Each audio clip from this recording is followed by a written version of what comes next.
Chers amis téléspectateurs, je vous salue. J'espère que vous allez bien. Moi, je vais très bien et je suis heureuse de vous retrouver autour d'un autre sujet dans la série de petites capsules que je vous propose. Alors, je voudrais partager avec vous le sujet suivant qui me tient vraiment à cœur. Avoir une vision claire de sa raison d'être.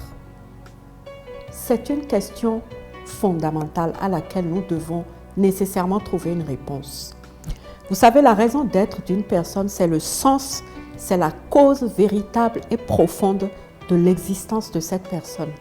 Et c'est notre raison d'être qui fait, par exemple, qu'on se lève le matin avec une certaine énergie, avec de l'espoir, même quand la veille, quelque chose a cloché, on se lève le lendemain, on se dit qu'aujourd'hui est un nouveau jour, aujourd'hui est un autre jour, aujourd'hui est une nouvelle opportunité.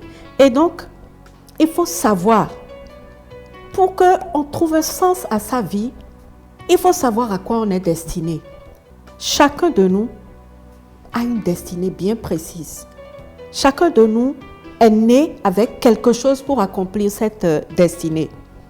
Chacun de nous est né avec inné en lui un certain potentiel qui va se déployer à travers des dons et des talents, certaines facultés. Ces trois choses-là, elles seront innées en nous. On naît avec, on vient avec, ça ne s'apprend pas. Et puis après cela maintenant, s'ajoutent des capacités, des compétences, un savoir-faire, une expertise qui, elle, est acquise. On les développe au fur et à mesure. Mais ce quelque chose qui est un peu comme la semence de notre avenir, qui est en nous, qui n'est pas en dehors de nous, qui est à l'intérieur de nous, nous avons le devoir, si nous voulons être heureux dans la vie, si nous voulons prospérer, en ne rencontrant d'obstacles que ce qui peut constituer pour nous un tremplin pour rebondir à nouveau, si nous voulons être heureux, nous avons le devoir de répondre à cette question. Quelle est ma raison d'être? Jusqu'à ce que j'ai trouvé ma raison d'être, je n'étais pas très sûre de moi. Je me demandais si le chemin que j'empruntais pour ma vie était le bon, si dans l'évolution de ma carrière, j'étais sur la bonne voie, etc. Et à un moment donné, j'ai été un peu bloquée, je vais dire, parce que j'ai étudié le droit des affaires et j'ai eu une maîtrise en droit des affaires. Et quand j'ai commencé ma formation, disons que la logique aurait voulu que je devienne une avocate d'affaires.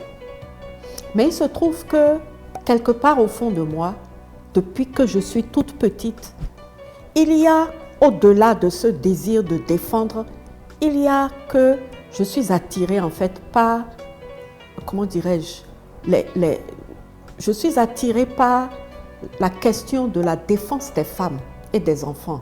Je suis toujours, c'est-à-dire que je ressens en quelque sorte d'une manière particulière les brimades, les discriminations, les violations diverses que les femmes subissent. Il en est de même, je suis très sensible aux violations, aux différentes formes de mauvais traitements et autres que les enfants subissent. Donc, quand j'ai commencé à exercer mon métier et à avancer, honnêtement, je n'étais pas très à l'aise. Disons que, c'est pas que je n'étais pas à l'aise, mais je n'étais pas heureuse quand je m'occupais des dossiers de banque et autres. Ça ne veut pas dire que je ne suis pas compétente. Non, je suis très compétente pour gérer des dossiers d'affaires. Mais mon bonheur, au-delà de la satisfaction d'avoir fait un travail, d'avoir géré un dossier pour le plus grand bien de son client, d'être bien rémunéré, il y a ce quelque chose que l'argent ne peut pas acheter, qui est une sorte de sentiment d'accomplissement de soi et aussi de sentiment d'avoir été utile à l'humanité. J'ai constaté que c'est quand je m'occupais plutôt des dossiers de veuves et d'orphelins, quand je défendais la cause de la veuve et de l'orphelin, quand j'arrivais peut-être à concilier des parties dans un litige ayant plutôt trait au droit familial, quand je m'occupais de la cause des enfants, de l'intérêt supérieur des enfants, il s'ajoutait à ce sentiment de satisfaction d'avoir fait mon travail, il s'ajoutait une espèce de joie particulière que je n'arrivais pas à trouver quand je gérais tout simplement des dossiers d'affaires. Et c'est là où j'ai compris que ma voix était plutôt une voix qui m'amènerait à être près des hommes avec grand H. Que ma voix, c'était la voix de la défense des femmes, de la cause des femmes, des enfants, pas seulement en tant qu'avocate, mais également en tant qu'activiste sociale, en tant que défenseur des droits humains. Et depuis que j'ai compris cela et que j'ai combiné toutes ces, je ne sais pas, ces 10 dernières années, sinon plus, j'ai combiné ma fonction ou ma profession d'avocate, je l'ai combinée avec celle de défenseur des droits des femmes, de défenseur des droits des enfants. Et c'est là où j'ai vraiment trouvé le vrai bonheur. Donc, je pense que c'est important pour chacun de nous de retrouver cette raison d'être pour pouvoir orienter sa vie, la réajuster si elle est déjà avancée et pouvoir vraiment conjuguer la prospérité financière et aussi ce sentiment d'accomplissement de soi.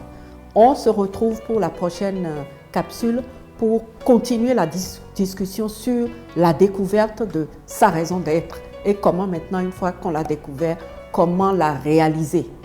Merci beaucoup et à très bientôt.